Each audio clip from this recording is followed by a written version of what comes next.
కాశ్యపాన్వయ సంజాతం నారాయణ పదాశ్రితం శ్రీమన్నారాయణం వందే యతీశ్వర శ్రియాజుషం. అస్మద్ గురుభ్యో నమ.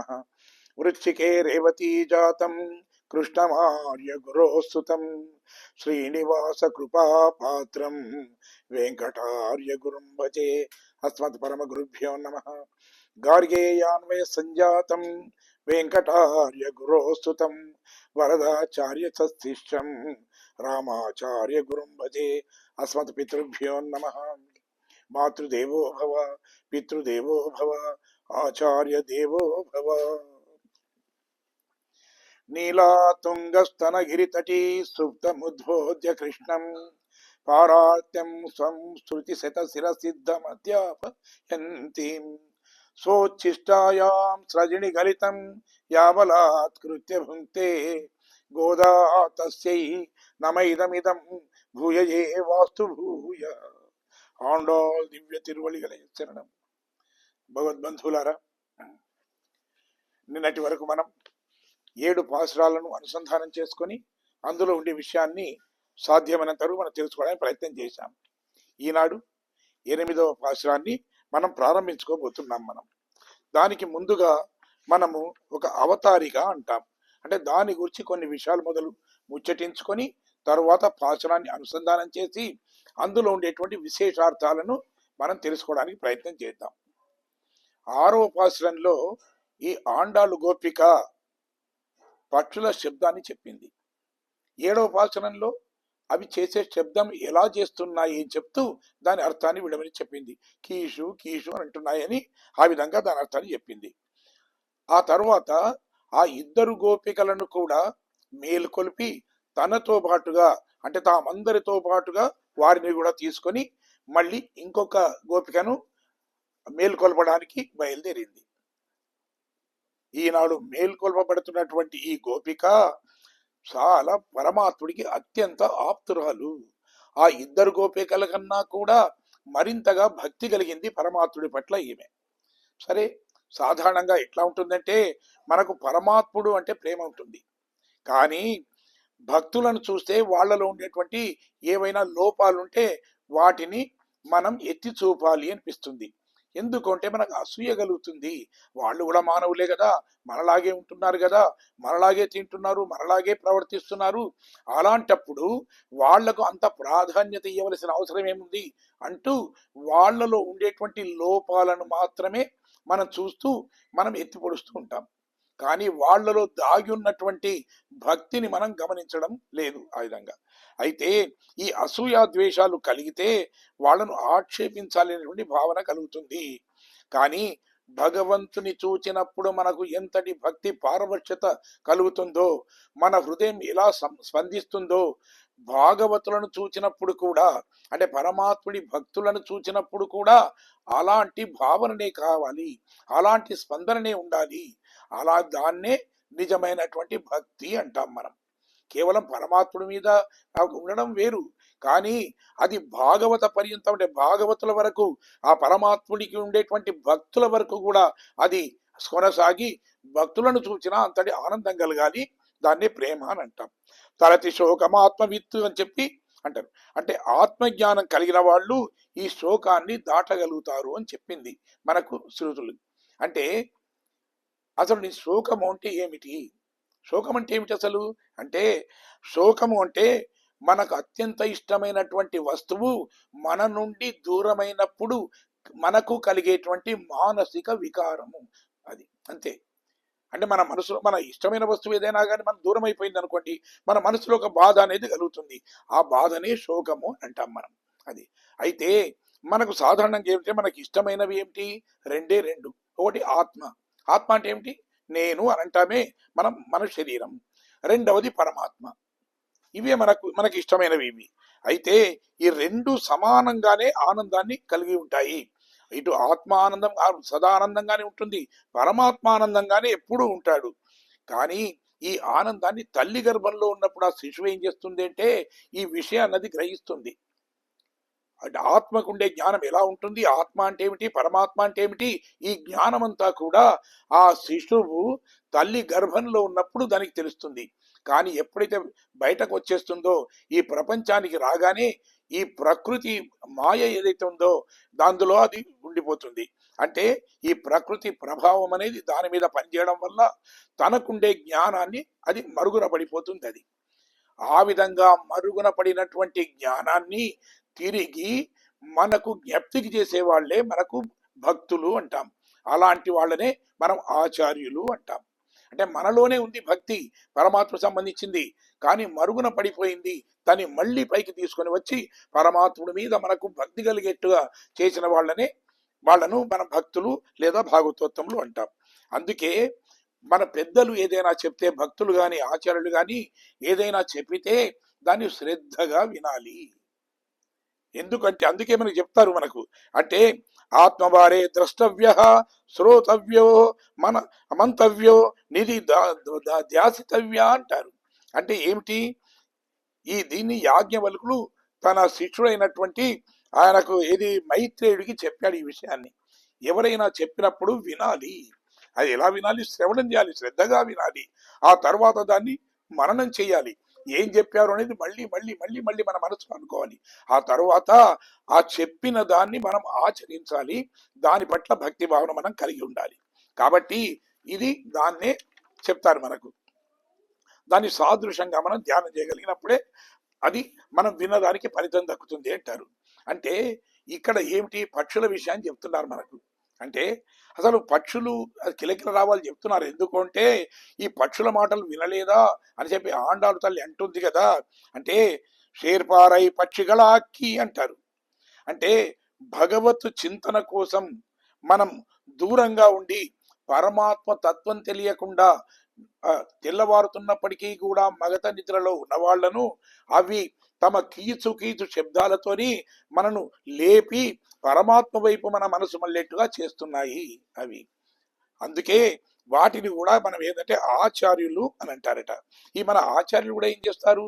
అవి కీచుకుదు శబ్దాలతో ఏ విధంగానైతే మనం మేలుకొల్పుతున్నాయో అదే విధంగా ఆచార్యులు కూడా తమ హితబోధల ద్వారా మనలో నిద్రాణంగా ఉన్నటువంటి ఆ భగవత్ తత్వాన్ని వాళ్ళు మేలుకొల్పుతారు. కాబట్టి మనకు పక్షులకు ఆచార్యులకు అందుకే మన శాస్త్రాలలో కొన్ని కొన్ని పోలికలు మనకు చెబుతూ ఉంటారు. ఆ విధంగా శ్రీభాష్యంలో మనకు అవసూత్రాధికరణం అనేటువంటి ఒక అధికరణం ఉంది. చాంద్యోగ ఉపనిషత్తులో జానశ్రుతి అనే ఒక ఆయన కథ ఉంది. దాన్ని మనం సూక్ష్మంగా తెలుసుకుందాం. జానశ్రుతి అనే రాజు అన్నదానం చేయడం వల్ల అతనికి అపరిమితమైనటువంటి తేజస్సు వచ్చింది. దానికి తోడుగా పక్షుల భాషను కూడా అర్థం చేసుకొని అలాంటి శక్తి వచ్చింది ఆయనకు. ఈయన అనుకున్నాడు, జీవితంలో ఇక చాలా చాలా సాధించాను, ఇక నేను తరించినట్టే అనుకున్నాడు. కానీ ఈ విషయాన్ని గమనించినటువంటి ఒక ఇద్దరు ఋషులు వాళ్ళు ఏం చేశారు? కాదు కాదు, ఈయనకు బ్రహ్మతత్వం అనేది తెలియదు, కానీ బ్రహ్మతత్వం తనకు తెలియదు అనే విషయం అతనికి తెలియడం లేదు, దాన్ని మనం గుర్తు చేయాలి అనుకున్నారట. అనుకొని ఏం చేశారు? వాళ్ళు ఇద్దరు పక్షుల రూపాన్ని ధరించారట. ధరించి ఒక రోజున ఆ మహారాజు జానశ్రుతి ఆరు బయట తాను నిద్రిస్తున్న సమయంలో ఆ వెన్నెల ఈ విధంగా ఉంటూ ఈ రెండు పక్షులు పైనుంచి వెళుతున్నాయట. వెళుతుంటే ఒక పక్షి మరొక పక్షితో అంది. ఇది జానశ్రుతి వినేట్టుగానే, ఏంటి ఎటు అసలు ఏమైనా ఉందా, జ్ఞానం ఉందా, ఎలా వెళుతున్నావు నువ్వు, క్రింద చూడు జానశ్రుతి ఉన్నాడు, మహా తేజ సంపన్నుడు, నీ నీడ అతని మీద పడ్డా నువ్వు భస్మైపోతావు అందట. అనగానే వేరొక పక్షి ఉండేదట. ఏంటి అంత అతిశయోక్తులు చెప్తున్నావేంటి, ఆయనకి ఎంత ఉంటే మాత్రం ఏమిటి, ఆయన ఏమన్నా అసలు బ్రహ్మజ్ఞానం కలిగిన రైక్యుడా అందట. అది విన్నాడు రాజు. అంటే అసలు బ్రహ్మజ్ఞానం అనేది ఒకటి ఉందా, దాన్ని రైకుడు అనేవాడు అంతగా సాధించాడా అనుకొని, సరే మరి తాను కూడా బ్రహ్మజ్ఞానాన్ని పొందాలే అనేటువంటి జిజ్ఞాస అతనిలో కలిగి తెల్లవారుగానే అందరిని పంపించాడు. ఈ రైకుడు అనేవాడు ఎవరు తెలుసుకొని రండి. వెంటనే చూసే వరకు ఆయన ఏమిటి, ఒక బండి కింద కూర్చొని తన శరీరాన్ని ఈ విధంగా గోక్కుంటూ పిచ్చివాళ్లాగా ఉన్నాడట. వెళ్ళి ఈయననే రైకుడు అని చెప్పారు. వెంటనే మహారాజు అతని దగ్గరికి వెళ్ళి అన్నాడు, మహాత్మా నాకు బ్రహ్మజ్ఞానాన్ని ఉపదేశించండి అన్నాడట. ఆయన చూసి అన్నాడు, 1 సంవత్సరం పాటు నీవు శుశ్రూష చేస్తేనే నీకు బ్రహ్మజ్ఞానాన్ని వినడానికి అధికారం వస్తుంది, అర్హుడి అవుతావు అన్నాడట. ఆయన అన్నాడు, కాదు కాదు, నా ఆశ్రమ ధర్మాలలో ఈ రాజ్యాన్ని పాలించవలసిన బాధ్యత కూడా ఉంది కదా, దాన్ని విస్మరించి ఏ విధంగా నేను 1 సంవత్సరం పాటు మీ సేవలో ఉండగలుగుతాను అన్నాడట. అది లేకపోతే నీకు అర్హత లేదు, చెప్పడానికి వీలు కాదు అన్నాడట. వెంటనే తనకి దుఃఖం పొర్లి వచ్చింది పాపం. ఆ జానశ్రుతికి కళ్ళ వెంట నీళ్లు గారుతుంటే, అయ్యో ఇక నా జీవితం అంతా వ్యర్థమైపోయినట్టేనా అన్నాడట. ఎప్పుడైతే ఆ విధంగా దుఃఖించాడో అది చూచినటువంటి ఆ ఆ రైక్కుడు అన్నాడట, అజహారే మహాశూద్ర అని అన్నాడట. ఏం లేదు, శుచిచోకే, ఎప్పుడైతే నీ హృదయం లోపల ఈ బ్రహ్మజ్ఞానం తెలుసుకోవాలి అభిలాష కలిగి, అది లేకపోతే జీవితమే వ్యర్థమవుతున్నది అనేటువంటి ఆ దృఢమైన విశ్వాసాన్ని కలిగిందో, అలాంటి నిశ్చయానికి నువ్వు వచ్చావో, అదే నీకు అర్హత, నీకు నేను బ్రహ్మజ్ఞానాన్ని బోధిస్తాను అన్నాడట. అంటే అసలు విషాదంలో ఉన్నప్పుడే ఏమైనా ఇలాంటివి ఉంటాడు అన్నాడు. అర్జునుడికి కూడా ఎప్పుడు బోధించాడు కృష్ణ పరమాత్మ భగవద్గీతను? ఆయన విషాదంలో ఉన్నప్పుడే కదా. కాబట్టి ఇక్కడ పక్షుల అరుపులు వినిపించడము అంటే ఏమిటి? ఏ విధంగానైతే పక్షులు ఆ జానశ్రుతికి ఆయనకు ఈ బ్రహ్మజ్ఞానం పొందాలనేటువంటి అభిలాషను రేకెత్తించాయో, అలాంటి విషయాన్ని తెలిపాయో, అదే విధంగా ఇక్కడ కూడా ఈ పక్షుల అరుపులు వినిపించడం అంటే మనం జ్ఞానోదయానికి భగవత్ ప్రాప్తికి ముందు కనిపించే శుభ సూచకాలు అని చెప్పి మనం గ్రహించాలి అంటుంది ఆండాళ్ళు తల్లి. అంటే మనకు నవవిధ భక్తులు ఉన్నాయి. అవి తర్వాత శ్రవణం కీర్తనం విష్ణో, స్మరణం పాదసేవనం, అర్చనం వందనం దాస్యం, సకమాత్మ నివేదనం, ఇది పుంసార్పిత విష్ణో భక్తి చే నవలక్షణా క్రియతే భగవత్ తన్మన్యే ధీతముత్తమం అని మనకు 9 రకాల భక్తులు ఉన్నాయని చెప్తారు. అందులో అన్నిటికన్నా మొదలు మనకు చెప్పింది శ్రవణం అంటే వినడము అని. రెండవది కీర్తనం, ఆ వినడమే కాదు ఆ పరమాత్మని ప్రార్థించడం అని కూడా. తర్వాత స్మరణం చేయడం, మనసులో అనుకుని, ఇవన్నీ మనకు 9 విధాల భక్తుల గురించి చెప్పారు. మన అవసరాన్ని బట్టి ఆ వాటిని కూడా మనం వివరించుకోవడానికి తర్వాత మనం ప్రయత్నం చేద్దాం. ముఖ్యంగా మనకు భగవంతుని యొక్క నిష్ట కన్నా భాగవత నిష్ట గొప్పది అని చెప్పి మన పెద్దలు చెప్తారు. మన సాంప్రదాయం ఏం చెప్తుందంటే, భగవంతుడి మీద నీకు నిష్ట ఉంటే ఉండవచ్చు కాక, అంతకన్నా కూడా ఆ భగవత్ భక్తుల మీద, భాగవతోత్తముల మీద నీకు అలాంటి గౌరవము, ఆదరణ, భక్తి ఇవి ఉండాలి అని చెప్పి చెప్తుంది మనకు. అంటే అందుకే ఇక్కడ ఏమంటారంటే, పింజాయ్ పడుతాళై ఆండాళై అన్నారు. గోదాదేవిని చిన్న పెద్ద అన్నారట. ఇదేంటండి, లోకంలో అయితే చిన్న అంటాం, అయితే పెద్ద అంటాం. చిన్న పెద్ద అనడం ఏమిటిది అంటే, ఎవరైతే జ్ఞానంలో అంటే ఆ వయస్సులో చిన్న, జ్ఞానంలో పెద్ద, అలాంటి వాళ్ళని ఏమంటారంటే సిరుమా మనుష్యర్ అంటారు. సిరుమా మనుష్యర్ అని. అయితే ఈ పాశురానికి వృత్తానాలు వారు ఏమిటంటే వ్యాఖ్యానం చేస్తూ అన్నారట, చిన్న పెద్ద అని చెప్పి ఇదే సిరుమా మనుష్యర్ అని చెప్పి ఉపయోగిస్తే భట్టర్ వారికి అనుమానం వచ్చిందట. ఏమిటి, అయితే చిన్న ఉంటుంది పెద్ద ఉంటుంది కానీ చిన్న పెద్ద ఏమిటి అన్నాడట. అదే సమయంలో వాళ్ళ ఇంటి ముందర నుంచి ఒక వ్యక్తి పోతున్నాడు. వెంటనే ఆయన అన్నారు, నాయన బయటకు వెళ్ళి చూడవయ్యా అన్నాడు. అని చూసే వరకు ఒక వ్యక్తి అటు పోతున్నాడు.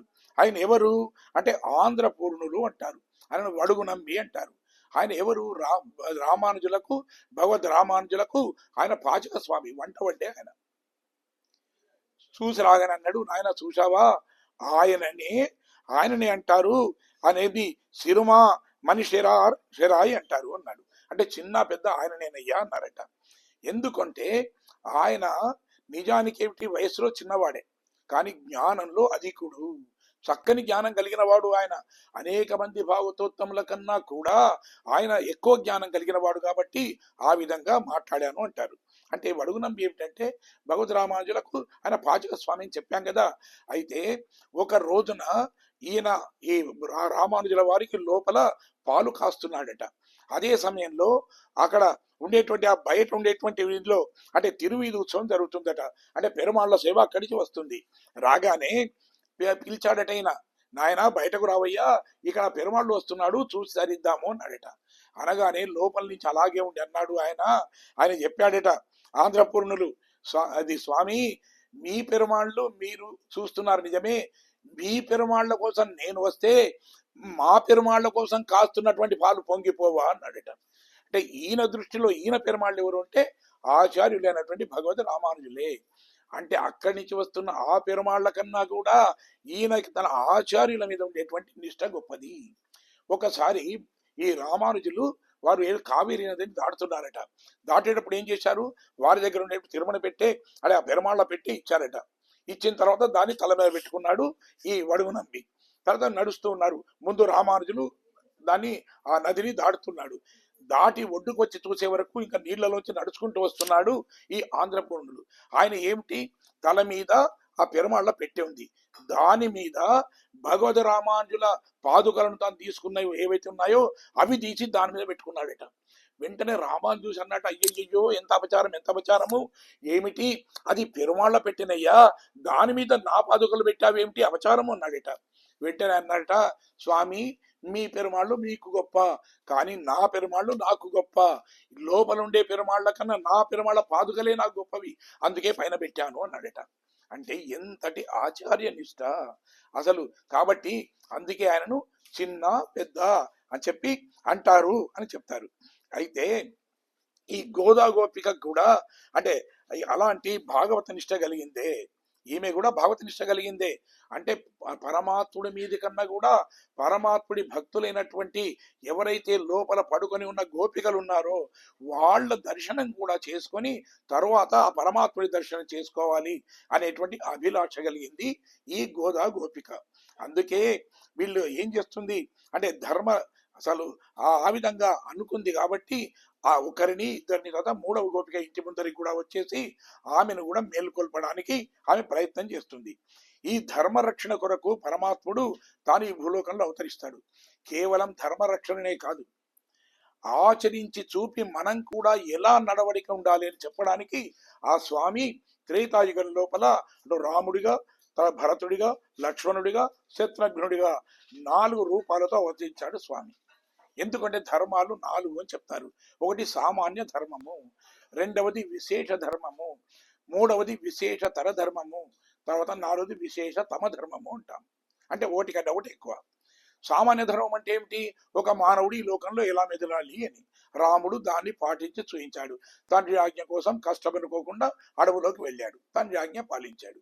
ఇక లక్ష్మణుడు ఏమిటి, తన సుఖాల కన్నా కూడా తనకు భగవత్ నిష్ట ఎక్కువ కాబట్టి అహం సర్వం కరిష్యామి అంటూ తల్లిని, తండ్రిని, రాజ్యాన్ని, భార్యను అందరినీ కూడా వదిలిపెట్టి ఆ రామచంద్రుడి వెంట ఉంటూ సేవలు చేసి తరించాడు ఆయన. ఇక భరతుడిది ఏమిటి, విశేషతమ అంటాం, విశేషతరము అంటాం. అంటే ఏమిటి, అంతకన్నా కూడా గొప్పది. ఆయన వెళ్ళాడు రామచంద్రుడి దగ్గరికి, స్వామి మీరు తిరిగే అయోధ్యకు రావాలి అన్నాడు. నేను రాను అన్నాడు. పాదుకలు ఇచ్చాడు. ఇస్తే ఆ పాదుకలనే ప్రసాదంగా తీసుకున్నాడు ఆయన. తీసుకొని తల మీద పెట్టుకొని వచ్చేసి అక్కడ ఉంచి పాదుకలను సింహాసనం మీద ఉంచి తాను దానికి మృత్యుడుగా ఉంటూ, ఎందుకంటే పెరుమాళ్ళకి ఇష్టం లేనటువంటిది భగవంతుడికి ఇష్టం లేనటువంటి పని చెయ్యకూడదు కాబట్టి ఆ పరమాత్ముడికి ఇదే ఇష్టమైంది కాబట్టి అదే ఆచరిస్తాను అని చెప్పి తాను పరమాత్ముని చూడకున్నప్పటికీ కూడా తన స్మృతి పథం లోపల ఆ స్వామి యొక్క రూపాన్ని నింపుకొని దాసత్వం చేస్తూ అక్కడ గడిపాడు. ఇక శత్రుఘ్నుడు ఉన్నాడు. తర్వాత ఆయన ఏమిటి, ఆయనకు పరమాత్ముడు అంటే మహాప్రేమ రాముడు అంటే, కానీ అంతకన్నా ఎక్కువగా భరతుడు ఏమిటి, రామచంద్రుడికి భక్తుడు కాబట్టి ఆ భరతుణ్ణి సేవించడంలో అంతకన్నా ఎక్కువ ఆనందాన్ని పొందాడట ఆయన. అందుకే ఆయనది విశేష తమ ధర్మము అని అంటాం ఆయనది. అంటే ఇక్కడ లోపల ఉన్నటువంటి ఈ గోపిక కూడా అలాంటిదే. అంటే ఆమె ఇక్కడ ఉండేటువంటి గోపికలందరూ కూడా ఆ విధంగా శత్రుఘ్నుడు బట్టి భక్తి కలిగిన వాళ్ళు వీళ్ళంతా కూడా. కాబట్టి ఆమె లోపలుండే గోపికను తప్పకుండా బయటకు పిలవాలి, ఆమెతో సహా వెళ్ళి ఆ స్వామి దర్శనం చేసుకోవాలి అనేటువంటి దృఢమైనటువంటి అధ్యవసాయం కలిగిన వాళ్ళు వీళ్ళు.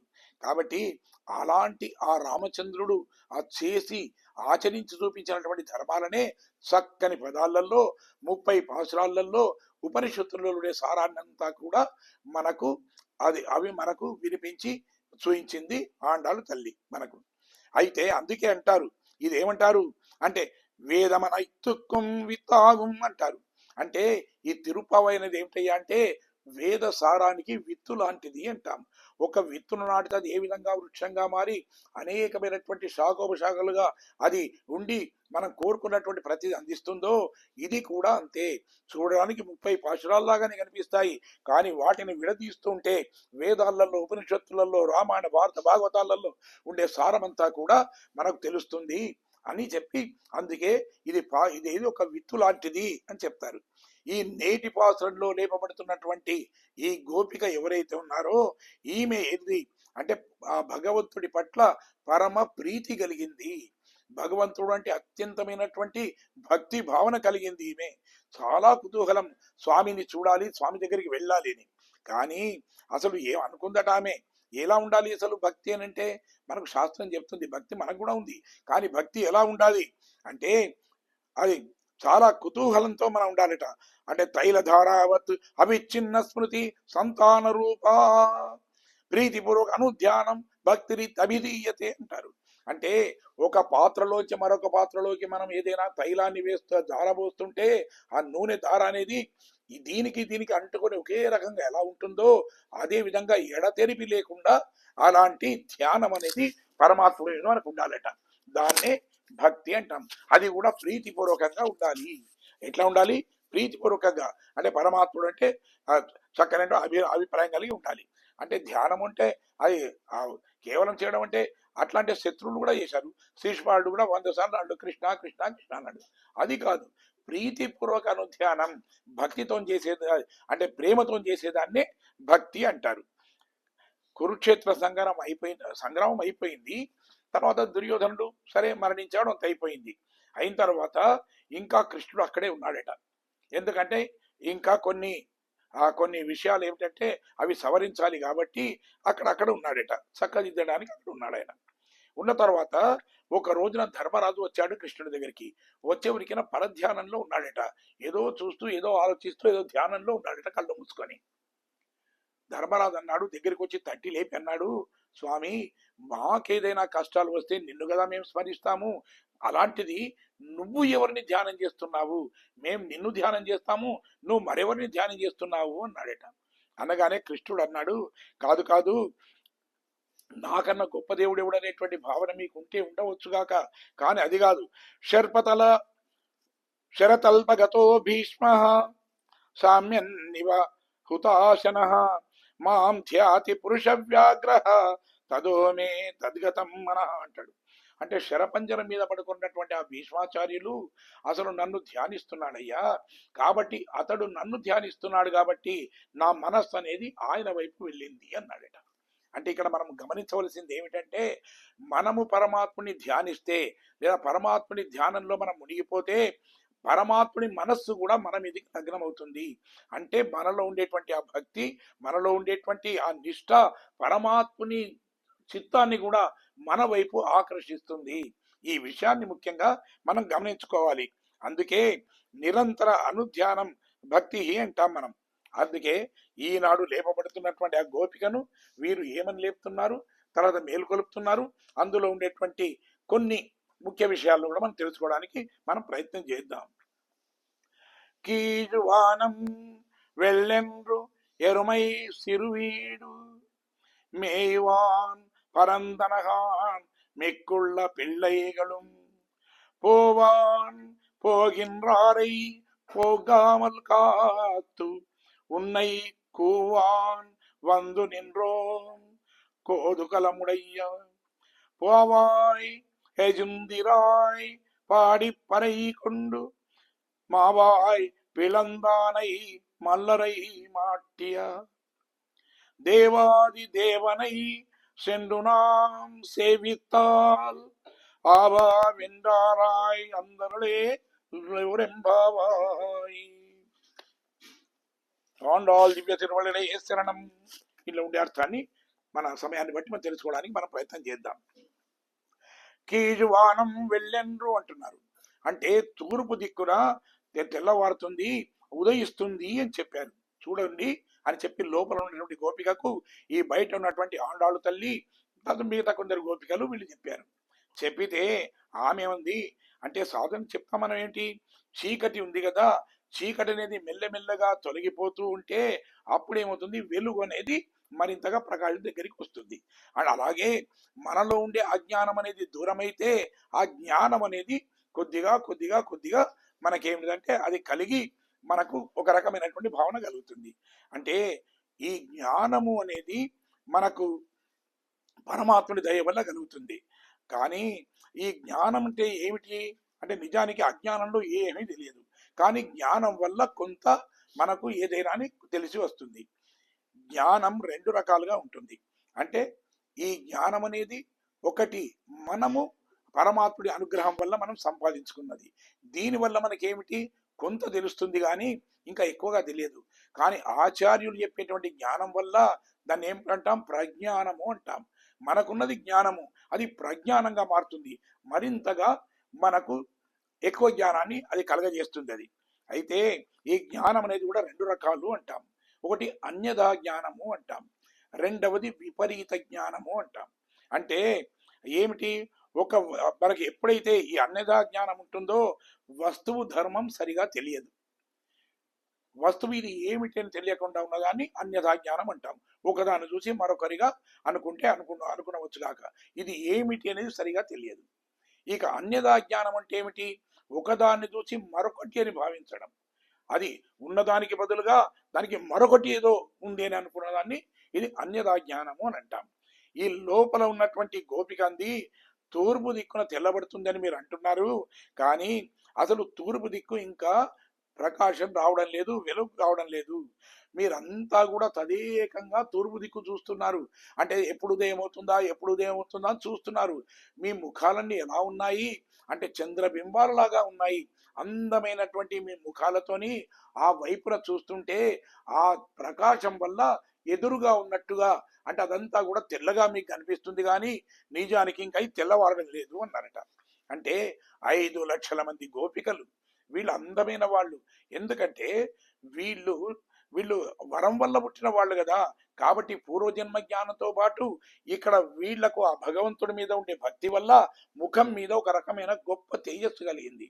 అంతేకాకుండా అందమైన వాళ్ళు, కాబట్టి ఆ అందమైనటువంటి చంద్రబింబం లాంటి ముఖాలతోని ఆ విధంగా తూర్పు దిక్కు చూడడం వల్ల మీకు అక్కడ తెల్లవారుతున్నట్టుగా అనిపించింది, అంతేగాని తెల్లవారడానికి గుర్తు కాదు అంది.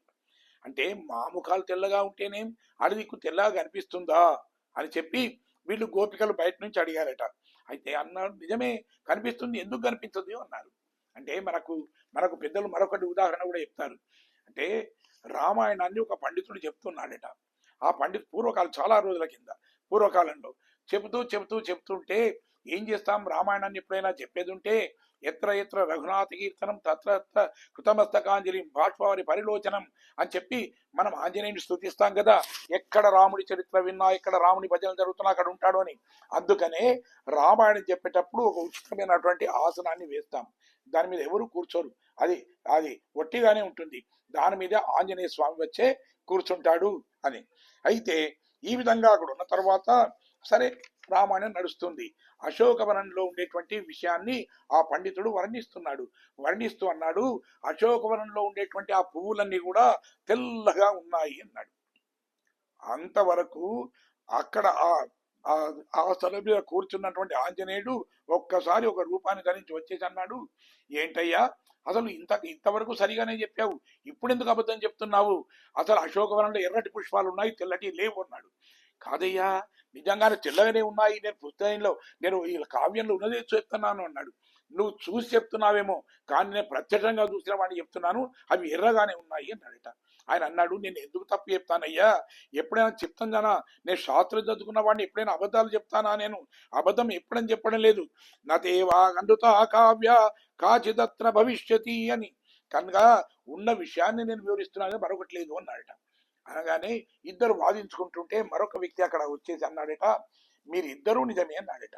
అన్నాడు, ఇద్దరు నిజం ఉండడం ఏంటండి, ఉంటే తెల్లగా ఉండాలి తెల్లగా ఉండాలి కదా పుష్పాలు, అలాంటిది ఆ విధంగా అసలు ఏమిటి మరి, ఆ విధంగా తెల్లగా ఉండడం ఏమిటి అని ఆంజనేయుడు అంటే, కాదు మీరిద్దరు చూసింది, మీరిద్దరు చెప్తున్నది నిజమే అన్నాడట.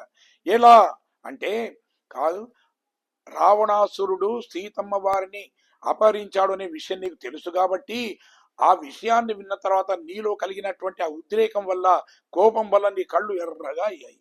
కాబట్టి నీకు చూస్తే ఆ తెల్లటి పుష్పాలు ఎర్రగానే కనిపించాయి. ఒక మందారం పుష్పం పక్కన ఒక స్ఫటికాన్ని పెడితే ఆ స్ఫటికం తెల్లటిదైనా అది ఎర్రగానే కనిపిస్తుంది. అలాగే నీ కళ్ళు కూడా ఎర్రబారి ఉన్నాయి కాబట్టి అక్కడ ఉండే పుష్పాలు ఎర్రగా కనిపించాయి అని దాన్ని సవరించాడట.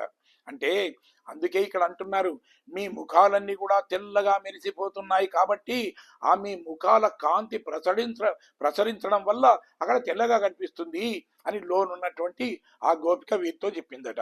అంటే నిజానికి లోకానికి జ్ఞానాన్ని అందించవలసినటువంటి ఇలాంటి గోపికలు వీళ్ళు లోపల ఉంటే ఎలా ఉంటుంది అని ఆలోచించింది ఆండాళ్ళు తల్లి. నిజమే, ఇప్పుడు మన ఆచార్యుల లాంటి వాళ్ళు కూడా ఈ లోకానికి రాకుండా మనకు జ్ఞానబోధ చేయకుండా ఉంటే ఎలా ఉంటుంది అసలు? అంటే మనమంతా అజ్ఞానంలో మనమంతా మునిగిపోతాం కదా. కాబట్టి ఆచార్యులను ఎలా అయితే మనం ప్రార్థించి వారి నుండి జ్ఞానాన్ని పొందాలో అలాగే లోపలున్న గోపికను కూడా ప్రసన్నురాల్ని చేసుకోవాలి అనే ఉద్దేశంతో ఆండాళ్ళు తల్లి అని మరికొన్ని విషయాలు వాళ్ళు చెప్తున్నారు. వాళ్ళు అంటే కీజ్ అనే పదానికి రెండు అర్థాలు ఉన్నాయట. ఒకటి తూర్పు అని, రెండవది వెనుక లేదా కింద అని అర్థమట. కాబట్టి ఇది బ్రహ్మసూత్రాల్లో కూడా దహరాధికరణము అని ఒక అధికరణం ఉంటుంది. చాంద్యోగ ఉపనిషత్తు లోపల ఆ విషయాన్ని చెప్తారు. అంటే దహర విద్య అని దాని గురించి చెప్పడం జరుగుతుంది. అసలు ఆకాశము అంటే ఏమిటి అంటే, ఆకాశము అంటే అంతటా, కాశం అంటే ప్రకాశించేది అని అర్థం. మనకు అసలు ఏమిటి, పైన ఒక ఆకాశం ఉంటుంది మనకు. తర్వాత రెండవది ఏమిటంటే మన హృదయ ఆకాశం అంటాం. మన హృదయం కూడా ఒక ఆకాశమే ఉంటుంది. ఇది పరమాత్మ ప్రకాశించేటువంటి ఇది ఆకాశం అట. అదేమో ఒట్టి ఆకాశం.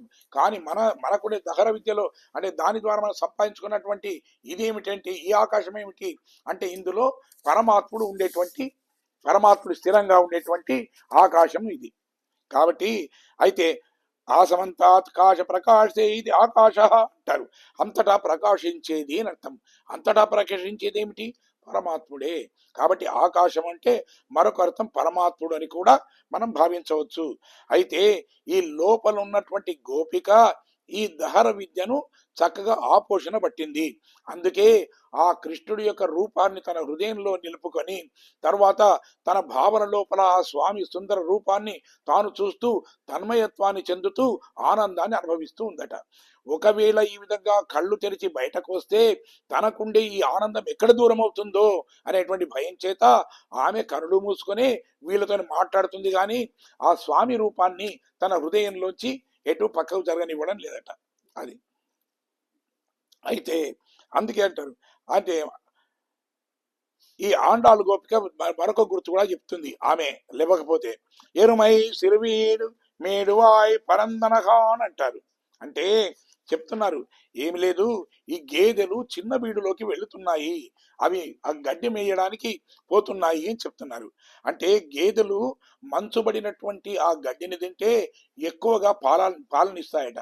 అందుకని ఏం చేసేవాళ్ళు ఆ గోపాలకులంతా కూడా తెల్లవార కంటే మొదలు అంటే మంచు ఆ గడ్డి మీద పడ్డప్పుడు తెల్లవారుజాముని తీసుకొని వెళ్ళి ఆ గేదెలను మేపేవాళ్ళు. ఆ తరువాత మళ్ళీ ఇంటికి తీసుకొని వచ్చి పాలను పితికిన తర్వాత అవి పాలు బాగా సమృద్ధిగా ఇచ్చిన తర్వాత మళ్ళీ వాటిని పెద్ద బీడు అనే దగ్గరికి తీసుకొని వెళ్ళి అక్కడ కడుపు నిండా అవి మేసేట్టుగా చూసేవాళ్ళట.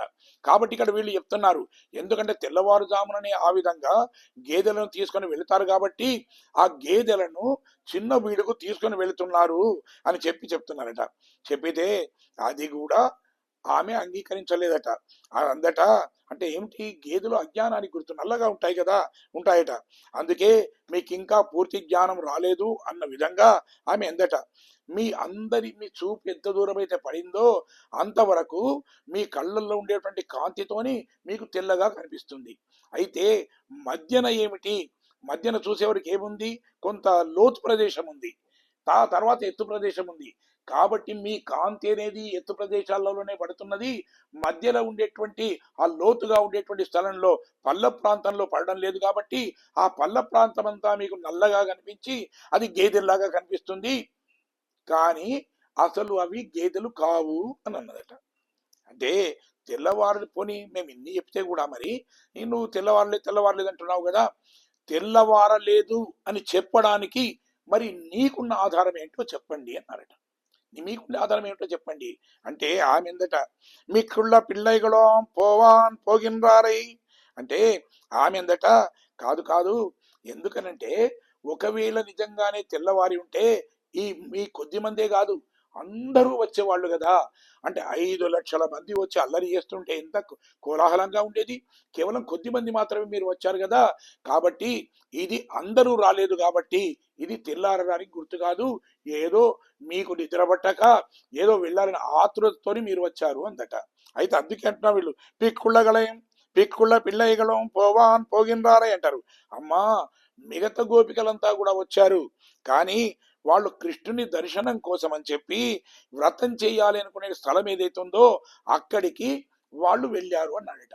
అనగానే లోపలుండి ఆమెంది ఏంటి అందరూ వెళ్ళిపోయారా, మరి అలాంటప్పుడు నన్ను ఎందుకు పిలుస్తున్నారు, మరి నేను ఎందుకు రావాలి అందట. సరే అలాగే మీరు కూడా వెళ్ళండి, వాళ్ళు వెళ్ళారు అలాగే మీరు కూడా వెళ్ళిపోండి అందట. అనగానే బయట ఉండే ఆండాలు గోపిక అర్థమైపోయింది, ఓహో ఈమె కొంచెం కోపం వచ్చింది అనుకున్నాడ. అనుకొని పోగాన్ పోగిన్రారై అంది. అలాగదమ్మా, పరమాత్మ దర్శనానికి వెళ్ళడమే ఆనందం కదా.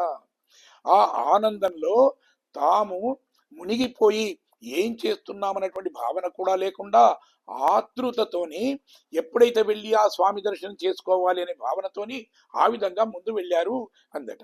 అన్న తర్వాత ఆ సాధురంగా చెప్పడానికి చెప్తున్నారు మన పెద్దలు కూడా.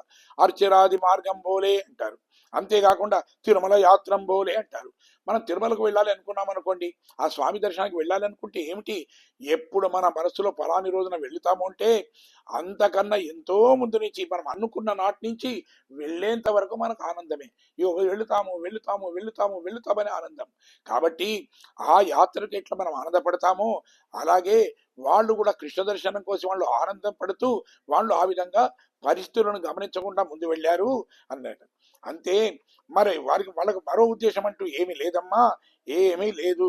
ఆతృతతో ఉన్నారు కాబట్టి వాళ్ళు ఏమనుకున్నారు అంటే మాకన్నా ఎక్కువ భక్తి కలిగిన దానవు కదా నువ్వు, అంటే లోపల ఉన్నటువంటి గోపిక అత్యంత భక్తి కలిగింది కదా, కాబట్టి మా అందరికన్నా కూడా ఎక్కువ భక్తి కలిగిన దానివి, దానికి తోడు శ్రీకృష్ణ పరమాత్ముడికి అత్యంత ప్రీతిపాత్రురాలివి.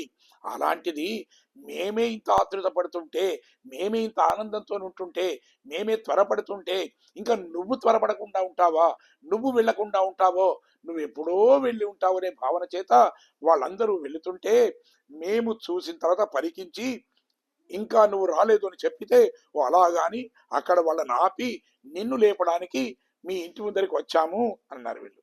అంటే వాళ్ళు కూడా అనుకుంటున్నారు, ఒకవేళ నువ్వు రాకపోతే అంటే ఈవిడ రాకపోతే అసలు కృష్ణ పరమాత్ముడి దర్శనం మనకి ఎలా అవుతుంది, అసలు కృష్ణుడు మనల్ని ఆదరిస్తాడా, కాబట్టి ఆమెను తోలుకొని రండి అని మమ్మల్ని పంపిస్తే మేము వచ్చాం అది, కానీ ఇందులో నీకు ఎలాంటి నీ నీ ఆ చిన్న చూపు చూడడం అనేది ఏం లేదు అని చెప్పారట. అంటే ఉన్నై కువాన్ వందు నిన్రోమ్ అంటున్నారు.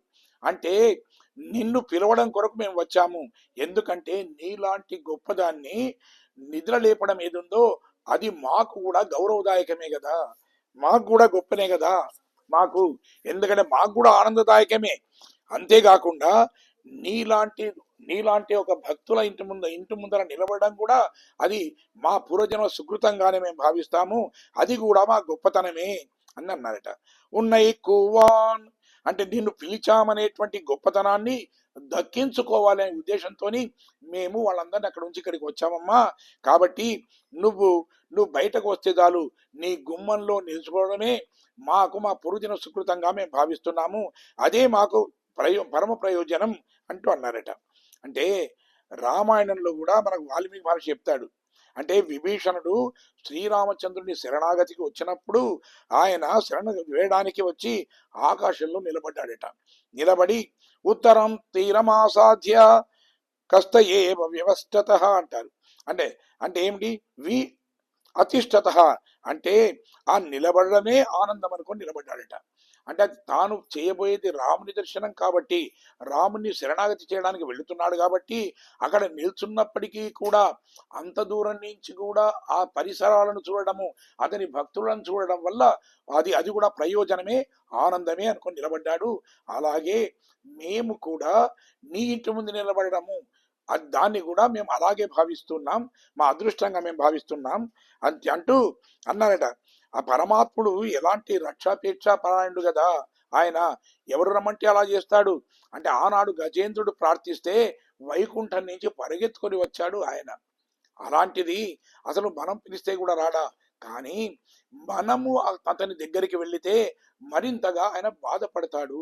అంటే ఏమిటి, పరమాత్ముడు బాధపడడం మీకు ఇష్టమేనా? కాదు కాదు. పరమాత్ముడు బాధపడతాడు అని అంటే ఏమిటి, అసలు వీళ్ళేమిటి ఇంత సుకుమారులు ఈ విధంగా నడిచి వచ్చారు అనేటువంటి భావనతోని మన మీద ఒక రకమైనటువంటి ఆప్యాయత అనురాగం ఇనుమడిస్తాయి. అందుకే మేము వెళుతున్నాం, వందు నిన్రోమంటున్నారు.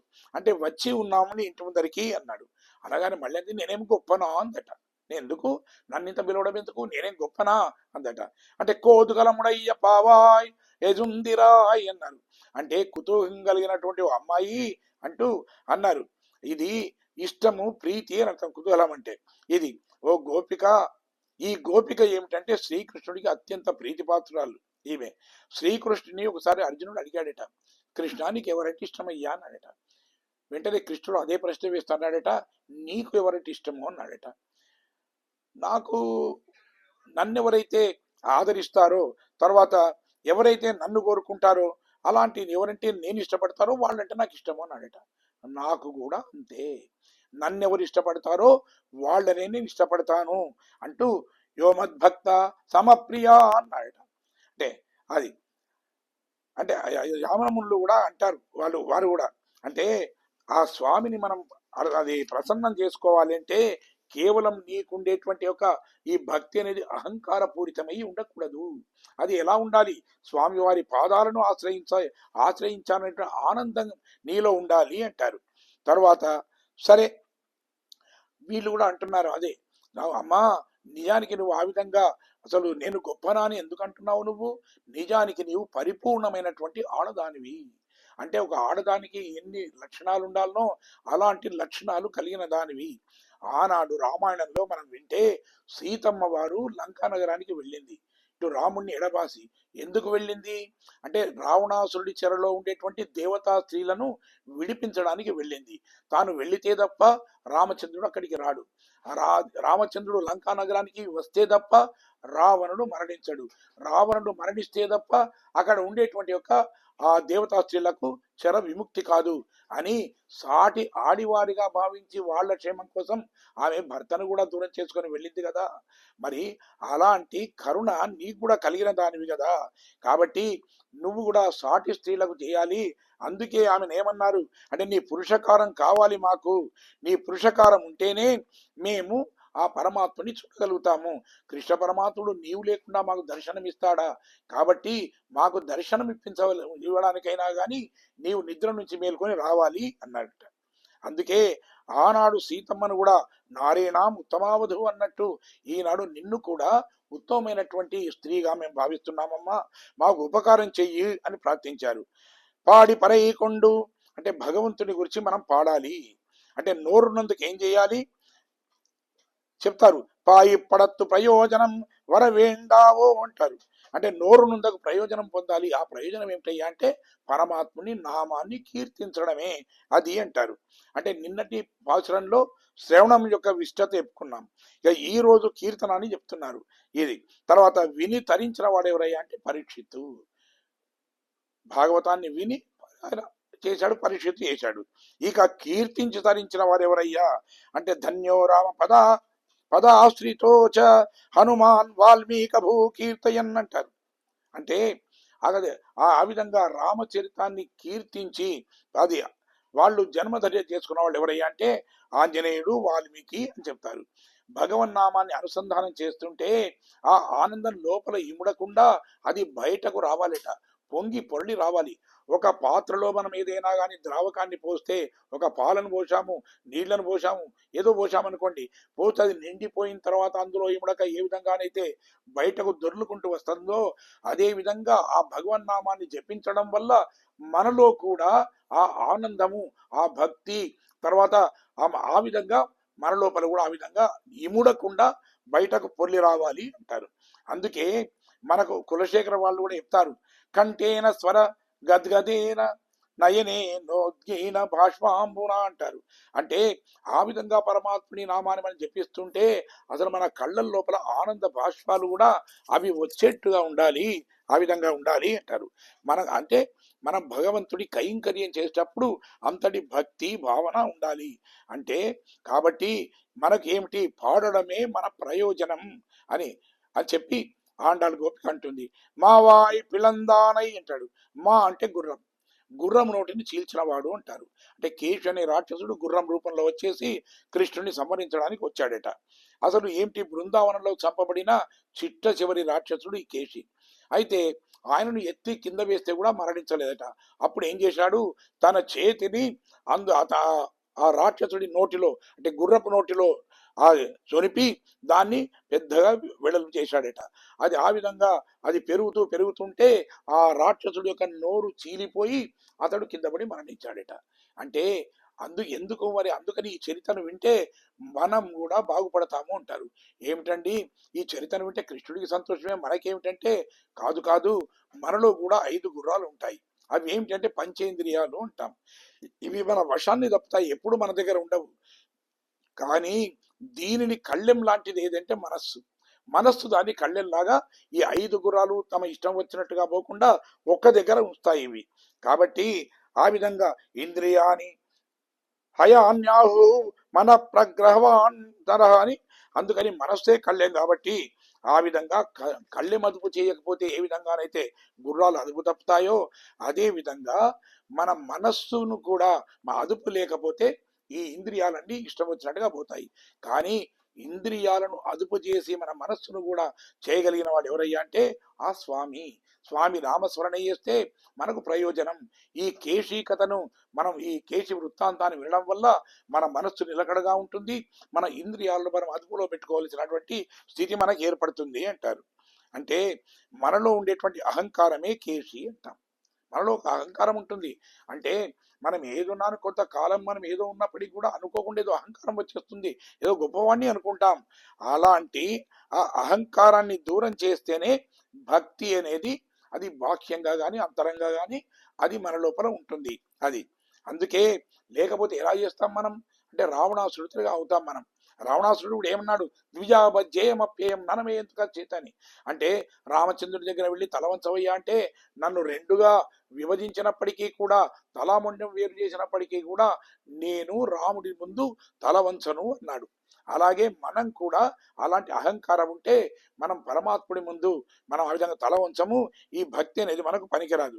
అందుకని అసలు మనం ప్రార్థించినంత మాత్రాన, పాడినంత మాత్రాన మనను పరమాత్మ అనుగ్రహిస్తాడో లేదో అనేటువంటి శంక, అలాంటి సంశయము, అలాంటి అనుమానం అనేది మనకి ఏమీ ఉండవలసిన అవసరం లేదు. ఎందుకంటే మన కోరికలను తీర్చడం కోసమే కదా పరమాత్ముడు వైకుంఠం నుండి భూలోకానికి వచ్చాడు, మనం రక్షించడానికే వచ్చాడు కదా.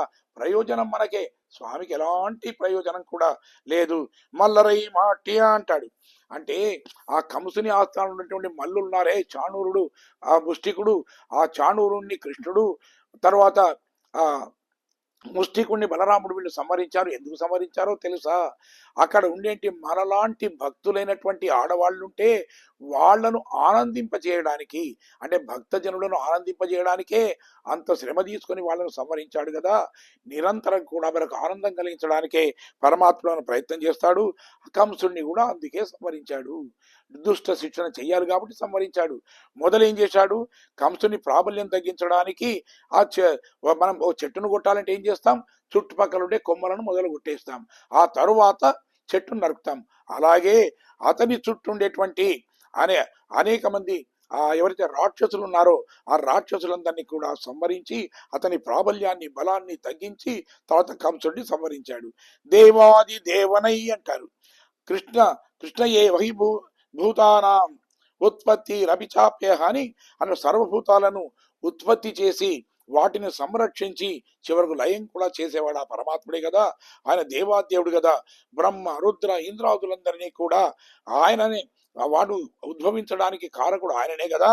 అలాంటి ఆ స్వామిని మనం కీర్తించి మనం పర అనేటువంటి ఆ వాద్యాన్ని మనం పొందుదాం. ఆ దేవాది దేవుడు ఈనాడు కృష్ణుడుగా ఇక్కడ అవతరించాడు కాబట్టి అలాంటి విశాల భావాలు కలిగినటువంటి ఆ స్వామి అనుగ్రహాన్ని మనం పొందడానికి మనమంతా వెళ్ళుదాము అని చెప్పి ఆ విధంగా వాళ్ళు అంటున్నారట. షెండునాం షేవిత్తాల్ అంటున్నారు, ఆవా వెండ్రారాయందరుళ్ళు అంటున్నారు. మనం ఆయన దగ్గరికి నడిచి వెళితే చాలు ఆ స్వామి అనుగ్రహిస్తాడు మనను. ఎందుకంటే నడిచి వస్తే స్వామికి ఎంతో ఆ ప్రీతేట, అంటే ఎంతో బాధపడతాడట. అంటే నేను చేయవలసిన పని వాళ్ళు చేశారు అని చెప్పి ఆ విధంగా అంటాడట. ఆనాడు అరణ్యవాసానికి వీళ్ళు బయలుదేరినప్పుడు అక్కడ ఉండేటువంటి ఆ ఋషులు ముళ్ళంతా కూడా వచ్చి పశ్చిమేవ శరీరాన్ని, మా శరీరాలు చూడండి ఎలా ఉన్నాయో అంటూ కరదూషణాదుల వల్ల కలిగినటువంటి బాధలని చెప్తే, అయ్యయ్యో నేనే మీ వద్దకు రావలసిన వాడిని, చక్రవర్తి కుమారుణ్ణి కదా, మీలాంటి పెద్దలు మా సభకు వస్తే మేము ఆ సింహాసనాన్ని దిగి మిమ్మల్ని సింహాసనం మీద కూర్చోబెట్టి మీ పాదాలను సేవించేటువంటి అలాంటి వాళ్ళం, అలాంటిది మీకు ఎంత కష్టం కలిగించాను, మీరు నా దగ్గరికి నడుచుకుంటూ వచ్చేలాంటి స్థితిని కల్పించాము, కాబట్టి అసలు మమ్మల్ని మన్నించాలి అని చెప్పి అంటాడట. హ్రీ రేషాహి మమాతుల అంటాడు ఆయన. తర్వాత సరే మళ్ళీ తనను కలుసుకోవడానికి గుహుడు వస్తే అన్నాడట, పద్మ్యాభిగమాచైవ స్నేహ సందర్శనేనచ అంటాడు. అంటే నువ్వు గుహుడా నన్ను చూడడానికి ఈ స్నేహాన్ని నువ్వు పురస్కరించుకొని అంత దూరం నుంచి నడుచుకుంటూ వచ్చావా, ఇంకా నీవు నాకు ఆతిథ్యాన్ని ఇస్తా అంటున్నావా, నువ్వు ఆతిథ్యాన్ని ఇచ్చినట్టే అంత దూరం నుంచి నీవు నడిచి వచ్చావంటే అసలు అదే నాకు ఎంతో 10,000, అదే అసలు నేను నీ దగ్గరికి రావాలంటే నువ్వు నా దగ్గరికి వచ్చావు అంటూ గుహుడిని గట్టిగా కౌలించుకున్నాడు. కాబట్టి స్వామికి నడిచి వస్తే చాలా ఆనందంగా ఉంటుంది, ఏ కోరికనైనా తీరుస్తాడు. ఇంకా అందున మనమైతే సుకుమారులమైనటువంటి మనము ఆడపడుచులం మనం నడిచి వెళ్ళితే మరింతగా స్వామి తాను ప్రసన్నుడైపోతాడు, మనం కోరిన పరానేటువంటి వాద్యాన్ని ఇస్తాడు, మన వ్రత సమాప్తి జరుగుతుంది, మనము కోరుకున్నది అదేవిధంగా ఈ గ్రామ పెద్దలు కోరుకున్న 2 పనులు కూడా నెరవేరుతాయి అని చెప్పి ఆ విధంగా ప్రార్థించగానే లోపల ఉండేటువంటి ఆ గోపిక సరే నేను వస్తున్నాను అని చెప్పి బయటకు వచ్చిందట. అంటే ఈ పాత్రలో లేపబడుతున్న గోపిక సాక్షాత్తు నమ్మాళ్ళవార్లకు ప్రతీక అంటారు. అంటే నమ్మాళ్ళవార్లు సుమారుగా 36 సంవత్సరాలు ఆళ్వారు తిరునగరిలో ఉండేటువంటి, అంటే మేలుకోటి అంటాం, చింత చెట్టు త్వరలోనే కదలకుండా ఉండిపోయి ఆయన పరమాత్ముని అంటే అనేక దివ్య దేశాల్లో ఉండే పరమాత్మ తనని ముందు ప్రత్యక్షమై ఆయన అన్వయించారు. అంటే ఈనాడు నిద్ర లేవబడినటువంటి ఈ గోపిక సాక్షాత్తు నమ్మాళ్ళవార్లు అని చెప్పి అసలు ఏంటంటే మనం కీర్తిస్తున్నాం. తర్వాత మరి రేపు మరొక పాశురాన్ని మనం సంధానం చేసుకొని అందులో ఉండేటువంటి విషయం తెలుసుకుందాం. ఈనాడు లేపబడిన గోపిక కూడా ఈ గోపికలతో కలిసి కృష్ణ పరమాత్ముని దర్శనానికి ఆమె కూడా బయలుదేరింది. జయ శ్రీమన్నారాయణ. మంగళం కౌశలేంద్రాయ మహనీయ గుణాత్మనే చక్రవర్తి తనూజాయ సార్వభౌమాయ మంగళం.